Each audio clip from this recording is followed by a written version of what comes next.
തുടർഭരണവുമായി ബന്ധപ്പെട്ട വിവാദ പ്രതികരണത്തിൽ കേരള സാഹിത്യ അക്കാദമി അധ്യക്ഷൻ കെ സച്ചിദാനന്ദനെതിരെ നടപടിയെടുക്കാത്തതിൽ അതൃപ്തി ആവർത്തിച്ച് ചലച്ചിത്ര അക്കാദമി മുൻ ചെയർമാൻ പ്രേംകുമാർ. അർഹിച്ച യാത്രയയപ്പ് പോലും ലഭിക്കാതെ തന്നെ മാറ്റിയത് ഇരട്ട നീതി എന്നാണ് അദ്ദേഹത്തിന്റെ വൈകാരിക പ്രതികരണം. എന്നാൽ ആശാസമരവുമായി ബന്ധപ്പെട്ട പ്രതികരണത്തിന്റെ പേരിലല്ല പ്രേംകുമാറിനെ മാറ്റിയത് എന്നാണ് സാംസ്കാരിക വകുപ്പ് മന്ത്രി സജി ചെറിയാൻ നൽകുന്ന വിശദീകരണം. സച്ചിദാനന്ദൻ മാഷിന്റെ അതിമാനുഷികമായ അത്ഭുത സിദ്ധി അഥവാ ഇരട്ട നീതിയുടെ നേർക്കാഴ്ച എന്ന തലക്കെട്ടോടെയാണ് ഫേസ്ബുക്കിലെ കുറിപ്പ്. ഇതിന് പിന്നാലെ നടത്തിയ പ്രതികരണത്തിലും ഇത് ആവർത്തിച്ചു. ഒരു നീതി നിഷേധം അല്ലെങ്കിൽ ഒരു അതൊരു സാമാന്യ നീതിയുടെ ഒരു വിഷയമാണ്. ഒരു ഇരട്ട നീതി പോലെ എന്നോട് കാണിച്ച ഒരു നീതിയല്ല അദ്ദേഹത്തോട് കാണിക്കുന്നതല്ല എന്നോട്. അപ്പോൾ ആ ഒരു ഇതാണ് ഇരട്ട നീതി എന്ന പ്രയോഗം. അതിന് എന്തെങ്കിലും വിധേയത്വമാണോ, എന്തെങ്കിലും വിനീതത്വമാണോ? ഒരു മുന്നറിയിപ്പുമില്ലാതെ ചലച്ചിത്ര അക്കാദമി ചെയർമാൻ സ്ഥാനത്ത് നിന്ന് തന്നെ പുറത്താക്കിയെന്നും ഒരാളോട് പോലും തനിക്ക് നന്ദി പറയാൻ അവസരം നൽകാതെയാണ് പുറത്താക്കിയതെന്നും പ്രേംകുമാർ പറയുന്നു.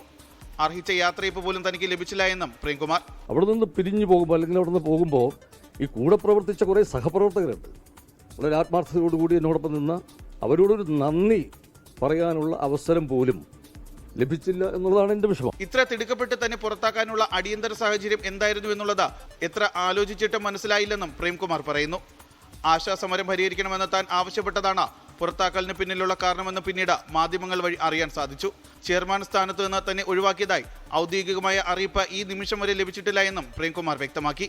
അതേസമയം സച്ചിദാനന്ദൻ മാഷ് സംസാരിച്ചത് വിശാല മനസ്സോടെ എന്നായിരുന്നു മന്ത്രി പി രാജീവിന്റെ പ്രതികരണം. തുടർഭരണം ഉണ്ടാകുമ്പോൾ സ്വാഭാവികമായിട്ടും നല്ല ജാഗ്രത വേണം. പക്ഷെ എന്ന് ചിലർ പറയുമ്പോൾ ജനാധിപത്യത്തിൽ തുടർച്ച ഉണ്ടാകുന്നത് അപകടമാണ്. മാഷ് കാണുന്ന അങ്ങനെയല്ല. മാഷ് എപ്പോഴും ആളുകൾ ഇടതുപക്ഷത്തിന് ഇങ്ങനെ തുടർഭരണം വരുമ്പോൾ ശ്രദ്ധിക്കണം.